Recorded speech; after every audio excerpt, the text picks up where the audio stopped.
Hello viewers, welcome to the next section of the course, Physics and Environment. In this section, we begin with Unity Physics, then learn about bouncy balls and aim them using headshots. Further, we will learn about trampoline and bricks, human trampoline. After that, we will spice up the scene with a more interesting environment and things, and finally, learn about elevator and jumping. Now we move on to the first video of this section, Unity Physics. In this video, we will discuss about the items that play into physics, learn about rigid bodies and global gravity setting. Let's begin. In Unity, the behavior of an object that is based on physics is defined separately from its mesh, shape, materials, UV texture, and the renderer properties. The items that play into physics include the rigid body component, the collider component, the physics material, the project physics manager. Basically, physics in this context is defined by the positional and rotational forces that affect the transform of an object, such as gravity, friction, momentum, and collisions with other objects. It is not necessarily a perfect simulation of physics in the real world, because it's optimized for performance and separation of concerns to facilitate animation. Besides, virtual worlds might just need their own laws of physics that aren't found in our God-given universe. Unity 5 integrates the Nvidia PhysX engine, a real-time physics calculation middleware which implements classical Newtonian mechanics for games and 3D applications. This multi-platform software is optimized to utilize fast hardware processors when present. It is accessible via the Unity Scripting API. A key to physics is the rigid body component that you add to objects. Rigid bodies have parameters for gravity, mass, and drag, among others. Rigid bodies can automatically react to gravity and collisions with other objects. No extra scripting is needed for this.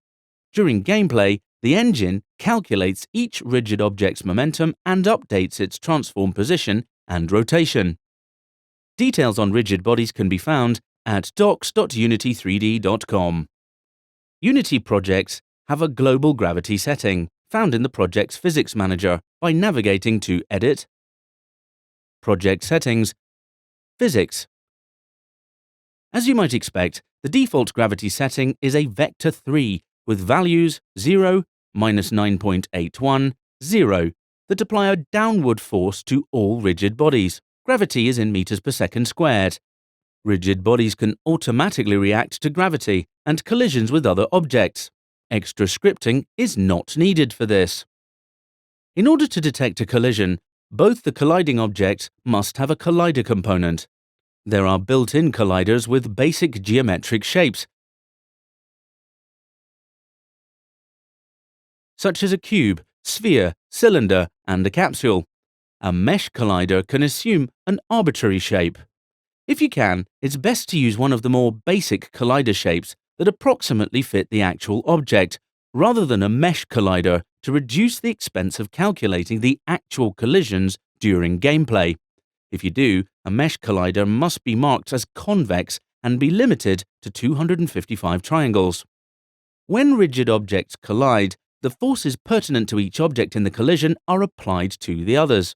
The values of the resulting forces are calculated based on the object's current velocity and body mass. Other factors are also taken into consideration, such as gravity and drag, that is resistance. Furthermore, you have options to add constraints to freeze the position or rotation of a given object in any of its x, y, and z axes. The calculations can be further affected when a physics material is assigned to the object's collider, which adjusts the friction and the bounciness effects of the colliding objects. These properties will be applied only to the object that owns the physics material. So let's say that object A, a ball, hits object B, a brick. If object A has bounciness and object B does not, object A will have an impulse applied in the collision, but object B will not. However, you have options to determine how their friction and bounciness combine. It's not necessarily an accurate simulation of real-world physics, it's a game engine, not a computer-aided engineering modeler. From a scripting point of view, Unity will trigger events, also known as messages, when objects collide, each frame while objects are collided, and when they've stopped colliding. If this sounds daunting, read on. The rest of this section breaks it down into understandable bits and pieces. In this video, you learned about Unity physics,